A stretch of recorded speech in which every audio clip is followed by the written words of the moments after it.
பொது பட்ஜெட்டாக இருந்தாலும் சரி, விவசாய பட்ஜெட்டும் it is a useless budget.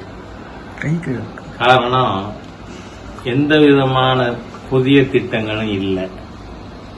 பழைய திட்டங்களுக்கு நிதி குறைக்கப்பட்டிருக்கு. ஆகவே இது சினிமேட்டிக் பட்ஜெட் அப்படி வேணா சொல்லலாம்.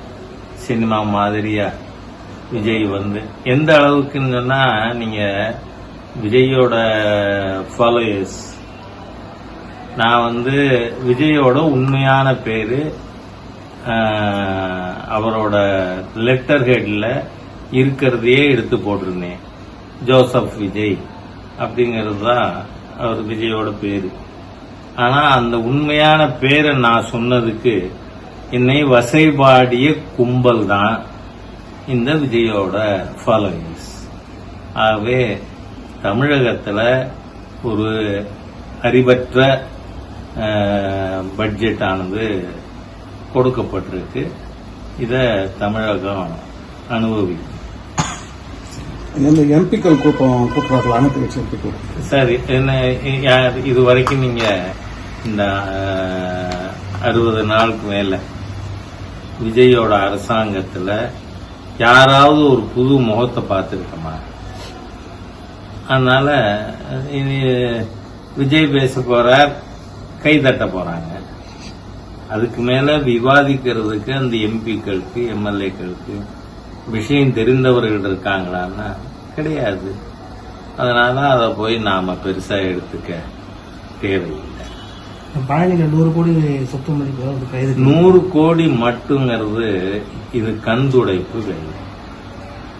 நீங்க இன்னைக்கு பாத்தீங்கன்னா இந்த அரசாங்கம் இதுல பாலிசி நோட்டுல சொல்லி இருக்கிற மாதிரி 7,76,550 ஏக்கர் நிலங்கள் இருக்கிறதா பாலிசி நோட்ல சொல்லி இருக்காங்க. அத்தனைக்குமே இவர்கள் அக்கௌண்ட் கொடுக்கணும். என்ன கோயில் இதுன்னா யார் வேணா இஷ்டத்துக்கு கொள்ளையடிக்கலாமா? அதோட இல்ல, நான் கேட்கிறேன் மிஸ்டர் விஜய், நீங்க சர்ச்சோட சொத்தை தொடுவீங்களா? மசூதி சொத்தை தொடுவீங்களா? கோவில் சொத்தை கொள்ளையடிக்கிறதுக்கு அதுக்கு கணக்கு கொடுங்கிறதே அவமானகரமானது. ஆகவே இந்த ஒரு நான் பிறகு வச்சுக்கலாம் அப்படின்னு நினைச்சிருந்தேன். இன்னைக்கு நீங்க இந்த ஜேசிடி பிரபாகரன், அவர் பேர் என்ன, யார் அவர் தெரியல உங்களுக்கு? சபாநாயகர் பேசுறதெல்லாம் நீங்க பாத்தீங்கன்னா கிறிஸ்தவ திருச்சபையில பேசுற மாதிரி.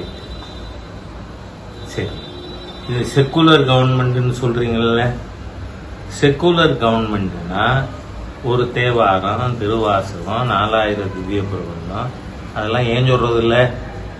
அதெல்லாம் சொல்லாம வெறும் பைபிள்ல இருந்து பேசுறார் ஒருத்தர்னு சொன்னா அந்த சபாநாயகர் மத வெறி கொண்ட சபாநாயகர் அப்படின்னு நமக்கு தெரியும்.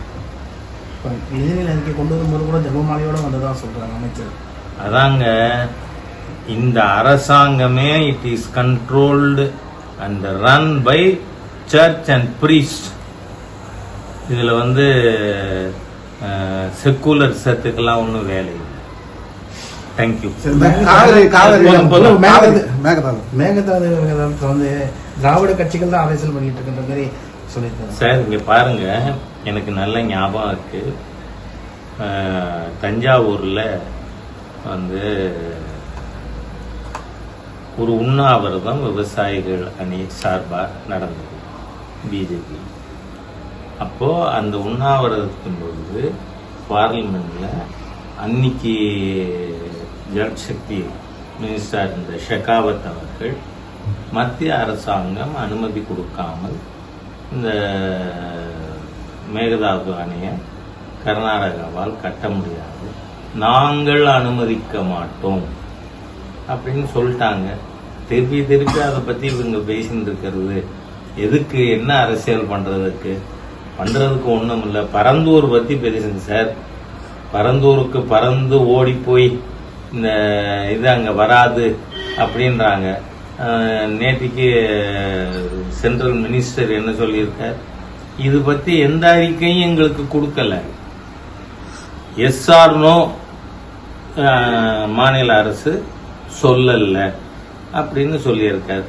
இது ஒரு செயல்படாத, திசை தெரியாத ஒரு அரசாங்கம். தேங்க்யூ.